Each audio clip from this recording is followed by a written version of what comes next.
Chancellor Padma Shri Dr. Sailesh Nayak, Vice Chancellor Professor Arun Kansal, Dean Academic Professor Shaleen Singhal, Registrar Colonel B. Venkat, faculty members, students, their parents and guests.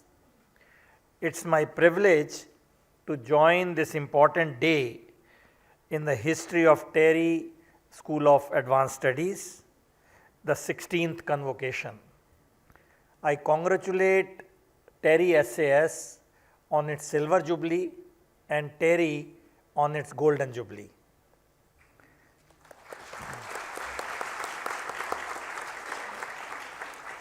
So let me begin, like my predecessor speakers, by warmly congratulating the graduating students and medal winners who have all worked very hard to reach this moment of joy. Today signals the beginning of your journey into the real world beyond classrooms and examinations. This is where you will commence the exciting process of transforming your dreams into reality while striving to make the world a better place. As I stand before the eager young scientists of institution TERI SAS ready to apply their knowledge to societal changes and further research, I wish to start with the wise words of the Dalai Lama. So I quote, "It is our collective and individual responsibility to preserve and tend to the world in which we all live." Unquote. The mission of TERI and its scientific fraternity is witness to the profound words of the Dalai Lama. The Institute's community of conscientious scientists has been diligently working toward discovering and innovating methods to foster a more sustainable and cleaner futures. Over 50 years of TERI and 25 years of TERI SAS, the efficient team has worked to develop R&D solutions for adopting renewable energy pathways, enhancing energy efficiency, resource utilization, access to water, resilience against the adverse impact of climate change, formulating innovative environmental protection policies, preserving biodiversity, and promoting sustainable food production, among many other things. The synchronized research and policy strategies of the institution have not only catalyzed transformations in the country, but are also propelling global initiative towards sustainability. It is crucial to attain sustainability for the future while addressing today's needs to ensure that our practices do not compromise the prospects of tomorrow. The necessity for a sustainable planet is beyond dispute. It is imperative that we embrace methods and place a high degree of priority on our social, environmental, and economic responsibilities towards our society and the planet. Let me point out few red flags to alter our course of action. In today's world, individuals of all ages, from all locations and backgrounds, have felt the effect of climate change, which has implications for our health, food security, personal safety, and livelihoods. The increasing occurrence and scale of climate change induced extreme weather and disasters, such as the recent floods in Chennai, extreme heat waves in North America, and forest fires in Europe, have effectively silenced debates that favor development at the expense of environmental sustainability. The year 2023, as you all know, was the warmest year with the global average temperature of 1.4 degrees centigrade above pre-industrial levels, underscoring the urgency of addressing global warming and implementing sustainable practices to mitigate climate change effects. Our country is in the top 10 affected countries due to the climate change led extreme weather events, both in terms of fatalities as well as economic losses. According to UNICEF 2021 report, children in India are among the worst at the risk of the impact of climate change, threatening their health, education and protection. 2021 World AQI report shows, unfortunately, our nation's capital, New Delhi, is among the most polluted capital city for the fourth consecutive year, and 63 out of 100 most polluted cities are in India, and no city meets the WHO air quality guidelines. These are truly the red flags which we need to address on a priority basis. We must see that as we enter the era of Amrit Kal and transcending from developing to developed economy in the next 25 years, we do not ignore these red flags. Let me say a few words on access to quality and reliable energy. Since the introduction of the Panchamrit, namely the 5 nectar elements at COP26, aimed at achieving India's net zero goal by 2070, our journey towards clean energy has already begun. It is evidenced by our achievement of a 180 gigawatt energy capacity from non-fossil sources. India has now risen to become the world's third largest producer of renewable energy. The capacity of renewable energy from sources such as hydro, solar and nuclear has seen an increase reaching almost 30%.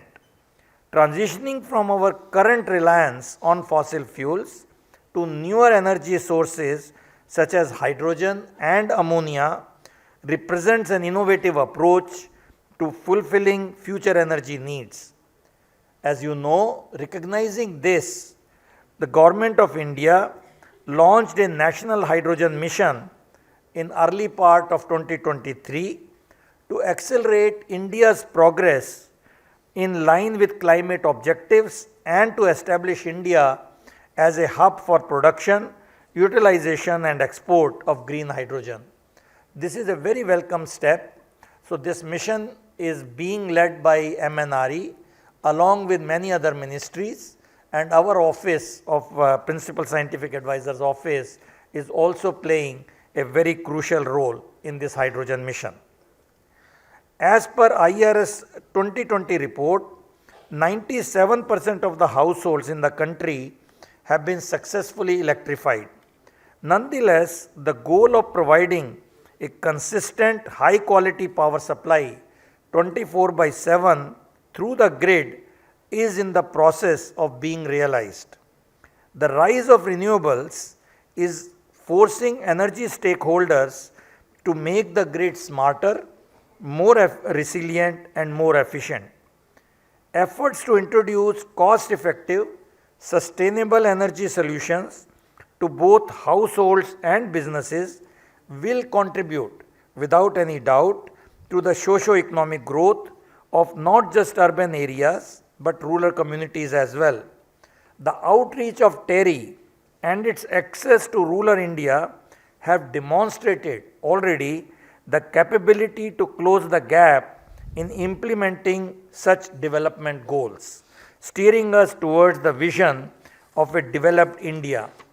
The interim budget announcement a few days back, you must have heard, has also acknowledged this vision, underlining the goal for 100 million households to obtain electricity via rooftop solar installations. The expansion of the renewable energy could probably broaden the availability of cost-effective, clean energy, stimulate prosperous economies and lessen our air pollution. The technological shift to renewable energy protection is not only environmental friendly but also opens a new employment sector. In 2022 alone, this sector created nearly 1 million jobs. The transport sector is pivotal to the development of any nation, yet it also significantly contributes to the country's pollution levels. The sector is responsible, as you all know, for almost 14% of India's energy related CO2 emissions, with road transport alone accounting for 12%, being a major contributor to urban air pollution. In this context, there is a pressing need for infrastructure development to facilitate alternate modes of transportation such as electric vehicles. In addition to technological progress, enhancing the acceptance and adoption of electric vehicles as well as aligning with industry objectives are essential steps towards sustainable development goals. Eco-entrepreneurship for resource utilization and waste management needs a close look. Working towards the preservation and optimal utilization of resources including energy, TERI has been serving as an innovator and catalyzing the transformation to facilitate policy implementation and procedures towards achieving sustainability. India currently generates 62 million tons of waste, both recyclable and non-recyclable every year. This is a large number, and less than 1/4, I repeat, less than 1/4 of the total total generated waste is being processed or treated, while 72% is landfilled. The eco-aware approach of the younger generation like you is evident in their innovative business models. These models prioritize sustainability and introduce new products and services with this mindset. This is the thing which we expect from the batch which is graduating this year. The innovative drive of these eco-entrepreneurs is also supported by funding resources, as we saw in the past years with the rise in clean tech startups. These companies span a variety of sectors from plastic recycling enabled by technology to energy efficiency and biofuels, among others. The importance of these research and innovation efforts is underscored again in our interim budget few days back, which includes a provision of 1 lakh crore rupees to establish a 50-year interest-free financial support system from the Government of India. Utilizing innovative strategies in resource management can improve energy potential and increase income from the circular economy. This approach aims to reduce waste production and optimize resource efficiency through the reuse, repair, refurbishment, remanufacturing and recovery of materials and energy from waste. These are the 5 R's. This can not only bring India's annual benefit of rupees 40 lakh crore in 2050, but also create a net increase of 6 million jobs by 2030. Aligned with India's national determined contributions target meeting roadmap, a circular economy would also reduce greenhouse gas emission by 44% by 2050. As you all know, that smart fertilizers for smart agricultures is something which is very current and is happening. So I'll say a few words on this. To meet the needs of India's extensive population of more than 1.4 billion, we require, without any doubt, technological progress in conventional agriculture methods. Considering that agriculture is a significant contributor to greenhouse gas emission, accounting for up to 18%. It is essential to strive for sustainability amidst the challenges of climate change. Advancing and implementing smart fertilizers to boost nutrient utilization and increase crop yield represents a progressive step towards sustainable agriculture. I am happy to note that the substantial contribution of TERI in the field of agriculture have already enhanced the living conditions of the farming community. The Institute's commendable research in utilizing nanobiotechnology to create an array of eco-friendly products such as nanofertilizers, superfoods and algae-based bioenergy has already gained recognition and is being implemented in various agriculture sectors. As the Indian biofertilizer market continues to grow rapidly, it is crucial to increase the use of bioformulation fertilizers in India agriculture. The technological development to commercialization of nano urea, nano DAP and nano phosphorus represents a progressive step towards realizing climate smart agriculture. It aids in decreasing the usage of chemical fertilizers by almost 25 to 50%, enhancing crop productivity and also diminishing the carbon footprint. To fully harness the benefits of biofertilizer in enhancing agriculture, we need to address a number of obstacles such as issues related to the storage, transportation and marketing of biofertilizers, the lack of adequate regulatory and certificate mechanisms, and the scarcity of biofertilizer testing laboratories. And I am sure that TERI in coming years will address these issues. We all know we are going and we are modern India for young India. So I want to stress that emerging India is not just anticipating the entry of young minds into the path of progressive development, but is also prepared to keep up with the vigor, energy and enthusiasm of our youthful population. Through various government policies and infrastructure development, modern India has created an ecosystem where youths like you have sustainable and diverse employment opportunities.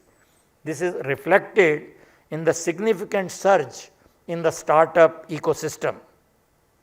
As reflected by the unprecedented pace, now we have almost close to 1 lakh startups registered by now, out of which almost 10,000 deep tech startups have also come up. This is what we need to enhance, the number of deep tech startups, and in this direction our office initiated an effort to come out with a deep tech policy, and this is being brought for the cabinet approval by DPIIT very soon.